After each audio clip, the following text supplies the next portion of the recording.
The Experiment by Martin Rain. There was no way out.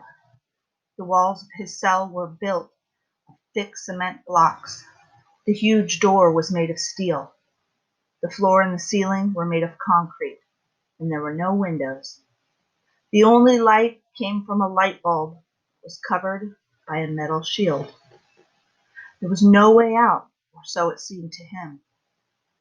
He had volunteered to be a part of a scientific experiment and had been put into the cell to test the cleverness of the human mind.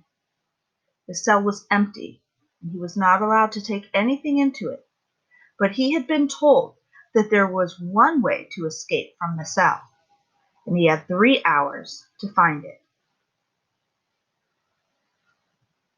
He began with the door. It stood before him, huge and gray. The 3 large hinges on the door were riveted into the wall and could not be removed.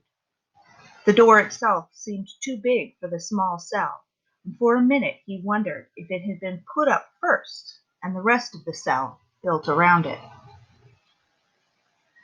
Finally, he turned away from the door and looked around. He tried pushing against the cement blocks to see if any of them were loose. He searched the floor for a trap door. Then he glanced up at the ceiling. The shield around the light bulb. His mind raced. The metal shield could be used as a tool, the tool he needed. He had found the way to escape. He moved under the shield and looked closely at it. One good strong pull would free it, he decided. He reached up, grabbed hold of it, and pulled. But the shield stayed attached to the ceiling. He grabbed the shield again, twisting it as he pulled. He felt it rip free, and he fell to the floor, clutching his treasure. The shield was shaped like a cone and had been fastened to the ceiling by 3 long metal prongs. These prongs were sharp, but they were not strong enough to cut through steel or concrete or cement. He felt a hopelessness creep over him. He could find no use for the shield as a tool. Shield was not what he needed to get out. Then he had a brilliant idea. True, the metal prongs of the shield could not cut through the steel door or the concrete floor or the cement blocks in the wall, but the prongs might be strong enough to dig out the mortar that held the cement blocks in place. He pulled off one of the prongs and scraped hard at the mortar. The mortar crumbled into powder. His idea worked. If he removed enough mortar, he could loosen a couple of the cement blocks, then push them out and escape. He selected 2 blocks near the door and set to work. The prong dug into the mortar and set it flying out in steady stream. The prong was just what he had needed. Now he was sure he could escape. But his hands made a sudden careless twist, and the metal prong broke into 2 useless pieces. At first, a wave of anger stunned him. Then he remembered that the shield had 2 more prongs. He pulled off another prong and went back to work. He decided he must be more careful. Nothing must go wrong. There was still plenty of time left. Soon he had chipped out 4 inches of mortar. But the jagged edges of the cement blocks had torn the skin off of his knuckles. His hands were bleeding from a dozen burning cuts. His back and shoulders hurt from the strain of work in one position. The mortar dust blew into his eyes and down his throat.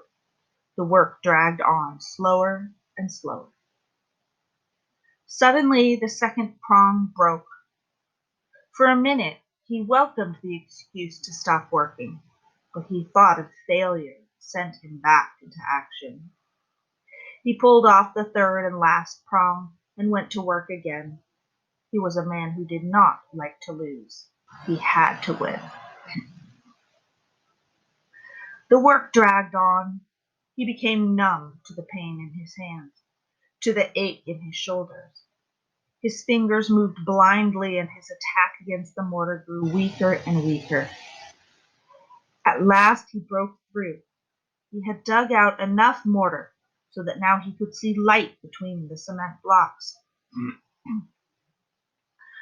With a spurt of new energy, he chipped away at the rest of the mortar. Of course, there was a way out. He had found it, hadn't he?